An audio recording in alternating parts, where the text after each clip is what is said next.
Hello guys, सबसे पहले मेरे सभी सब्सक्राइबर को जय हिंद। स्टार्ट करते हैं वीडियो को। तो आज हम वीक 11 सॉल्व करेंगे डीप लर्निंग आईआईटी रूपर का है जो NPTEL assignment week 11।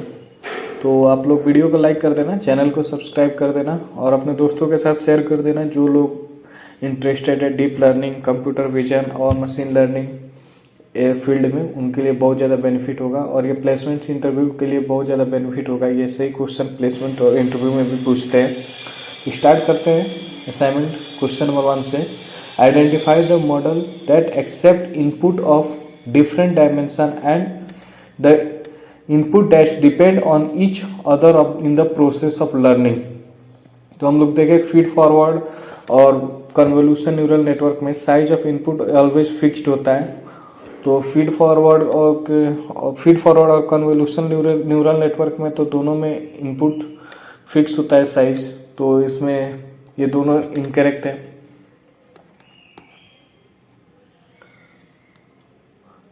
Feed forward में इनपुट साइज फिक्स होते हैं, कन्वोल्यूशन न्यूरल नेटवर्क में इमेज का भी साइज फिक्स होता है। तो इसका आंसर हो जाएगा रिकरेंट न्यूरल नेटवर्क। देखते हैं नेक्स्ट क्वेश्चन में। Select all the characteristic that should be possess by recurrent neural network. Recurrent neural network में क्या होता है, इनपुट साइज फिक्स नहीं होता है। Input size not fixed variable होता है। तो should account for dependencies in the of the input पे डिपेंड करता है। जो अपना आउटपुट होता है वो इनपुट पे भी डिपेंड करता है और प्रीवियस जो HT-1 होता है उस पर भी डिपेंडेंट होता है। तो ये सही है। Should account for variable number of input, ये भी वेरिएबल इनपुट होता है। Should ensure that each time step implements a suitable function. इसमें हम लोग लेक्चर स्लाइड में देखा था, makes your function execute each time step is same. तो each time step implement suitable function, ये भी सही है। आप देख सकते हो लेक्चर स्लाइड में दे रखा है कि since the same function to be executed at each time step we should share the same network same parameter at each step. इसका आंसर होगा A, B and C। Should account the same size, ये गलत है, input same size नहीं होता है। तो देखते हैं नेक्स्ट थर्ड क्वेश्चन को। Pick out the application that does not belongs to sequence learning approach. Sequence learning approach में मतलब जो रिकरेंट न्यूरल नेटवर्क नहीं हो, जिसमें मतलब प्रीवियस सेल को देकर हम आउटपुट प्रेडिक्ट नहीं करते होंगे सेम टाइम स्टेप पे, जिसमें ना हो। तो ट्रांसलेशन जो होता है लैंग्वेज टू सेवरल लैंग्वेज, ये तो रिकरेंट सिक्वेंशियल प्रोसेस होता है, ये तो होगा ही। स्पीच रिकॉग्निशन ये भी सिक्वेंशियल होता है। इमेज कैप्चरिंग ये भी सिक्वेंशियल होता है। ऑब्जेक्ट डिटेक्शन ये सिक्वेंशियल नहीं होता है। क्रिएट म्यूजिक, क्लासिकल म्यूजिक ये भी सिक्वेंशियल होता है। स्टॉक मार्केट प्रोजेक्शन, ये तो स्टॉक मार्केट प्रीवियस जो डेटा होता है उसके बेसिस पे आगे प्रिडिक्ट करते हैं, तो ये भी सिक्वेंशियल हो गया। आंसर हो गया ऑब्जेक्ट डिटेक्शन। फोर्थ क्वेश्चन देखते हैं। Which of the statement is true for back propagation through time, BPTT। Unlike back propagation in BTP, we sum up gradient of the corresponding weights for each time step. Second step में unlike back propagation, in back propagation through time we should find sum and product। इस पे ध्यान दो, sum and product of the gradient of for corresponding weight as each time step। तो हम लोग देखे थे बैक प्रोपगेशन थ्रू टाइम में एक अगर हम किसी भी डेरिवेटिव नहीं कैलकुलेट करते तो एक्सप्लिसिट प्लस इम्प्लिसिट दोनों होते हैं।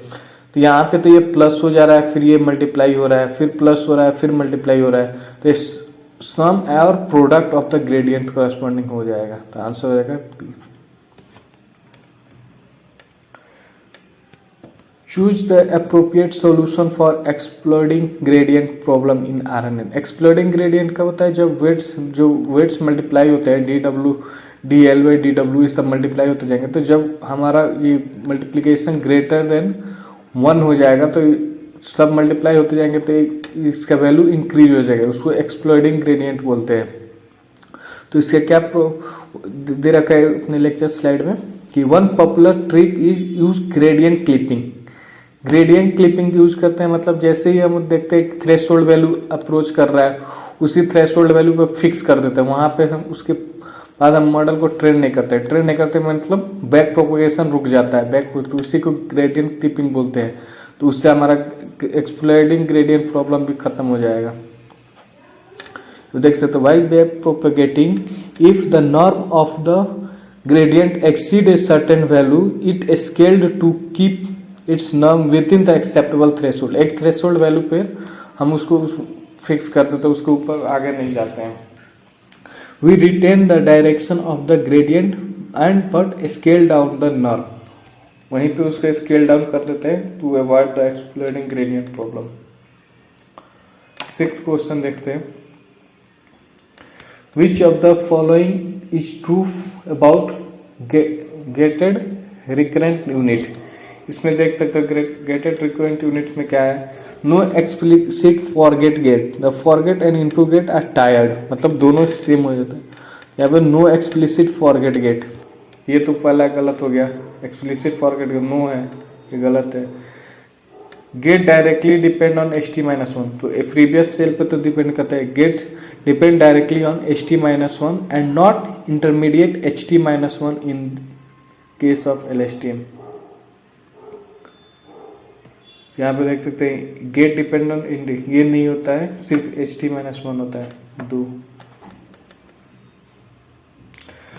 LSTM equation involve the computation of gates and states for selective read, selective write and selective forget। What is the total number of computation at every time step in LSTM।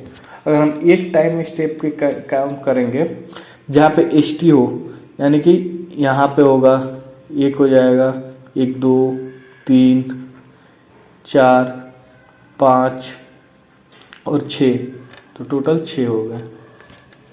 एक ही time step T पे हम calculate कर रहे हैं। Which of the following statement is true for LSTM? The flow of information and gradient is controlled by gates। The gradient vanish only when they actually should vanish। तो इसमें देख सकते हो मैंने एक नोट्स आप लोग के लिए डाला है। During the forward propagation, gates control the flow of information। They prevent any irrelevant information from being written on that state। irrelevant अगर कोई होता है तो उसको वो रोक देता है, मतलब फॉरगेट कर देता है उसको, गेट को। Similarly, during back propagation, they control the flow of gradient। It is easy to see during back propagation pass gradient will get multiplied by the gates। यहाँ पे देख सकते हैं फ्लो ये सही है और ये भी सही। Gradient vanish when the actually should vanish, अगर जब वो ग्रेडियंट अगर अप्रोच टू 1 लेस देन 1 होगा तो वैनिशिंग ग्रेडियंट के, अगर वैनिशिंग की तरफ अप्रोच करेगा तो उसका फाइनल ग्रेडियंट भी वैनिश होगा। तो मुझे तो इसका आंसर बहुत ट्रू लग रहा है। आप लोग कमेंट करके बताना आप लोगों को क्या लग रहा है कमेंट सेक्शन में, इससे दूसरे बच्चे का हेल्प हो जाएगा। आप लोग कमेंट करके इस क्वेश्चन को बताना। 8 identify the correct equation for output gate LSTM given U matrix and the time weight W is the weight matrix, B is the bias, T the denoter time step, X denote the input and H denote the output of the previous cell।